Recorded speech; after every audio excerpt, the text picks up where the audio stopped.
क्या गौदान से भगवत्ता की प्राप्ति हो सकती है? नहीं। गौदान से और परम गति से और उस भगवत्ता से गौदान का कोई लेना देना नहीं है।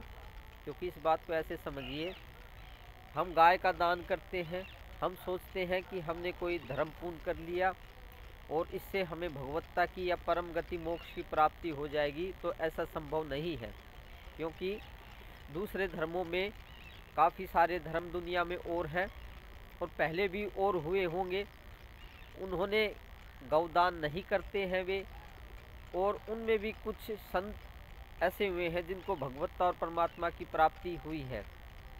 तो पहली बात तो ये कि जिन्होंने गौदान नहीं की है उनको भी भगवत्ता की प्राप्ति और उस महानता की प्राप्ति हुई है, या मोक्ष की कह लो।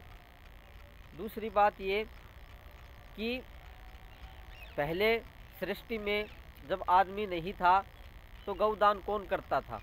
तब भी परमात्मा इस सृष्टि में व्यापक थे और उन्होंने अपने मुंह से कभी नहीं कहा कि आप गौदान कीजिए, आपको मेरी प्राप्ति हो जाएगी या मोक्ष की प्राप्ति हो जाएगी। क्योंकि जैसे ये हवा है ऐसे ही परमात्मा एक नेचुरल है, हमेशा से हैं। आदमी पैदा हुआ है, आदमी ने जन्म लिया है, उसने कल्पना कर ली है अपने दिमाग से कि गौदान करो और उस भगवत्ता की प्राप्ति हो जाएगी। कुछ ब्राह्मणों ने या कुछ और भी जो लाल कपड़े पहने हुए जो भगत बनते हैं, उन्होंने ऐसा समाज में भ्रम फैला दिया है कि गौदान करने से भगवत्ता की प्राप्ति हो जाती है।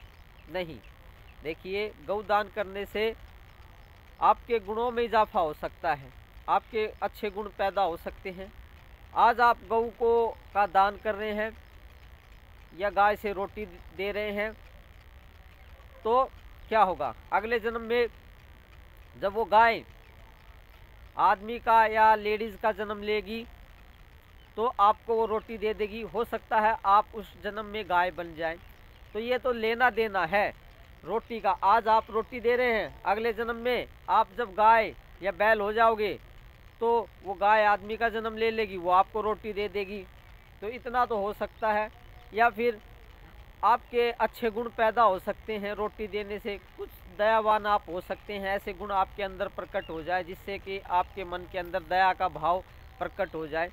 ये बात तो बिल्कुल ठीक है, यहाँ तक तो हम भी सहमत हैं। लेकिन इस बात को ज़्यादा ऊंचाइयों तक नहीं पहुँचाना चाहिए कि इससे भगवत्ता की प्राप्ति हो सकती है या उस परम गति की प्राप्ति हो सकती है। इस सृष्टि में मानव तो अभी कुछ हज़ार सालों से या लाख साल से ही पैदा हुआ है और एक गांव शहर बनाए हैं। उसने कल्पना कर ली है कि रोटी देने से भगवत्ता की प्राप्ति होती है या कोई महानता की प्राप्ति होती है। नहीं, ऐसा कुछ नहीं है। कुछ गाय को रोटी देने में अपने अगले जन्म में कुछ आप प्राप्त कर सकते हैं, ऐसा तो हो सकता है। या आपके अंदर कुछ अच्छे गुण पैदा हो सकते हैं, ये भी हो सकता है। लेकिन भगवत्ता की प्राप्ति, उस परम गति की प्राप्ति, उस परमात्मा की प्राप्ति वो नहीं हो पाएगी। वो तो गुरु सेवा, गुरु प्रेम से ही हो सकते हैं, क्योंकि गुरु स्वयं भगवान होते हैं। उन्होंने अपने भगवत स्वरूप को जान लिया है, तो इसलिए वो भगवान है ही, तो वही अपना असली रूप दिखा सकते हैं या प्राप्ति करा सकते हैं।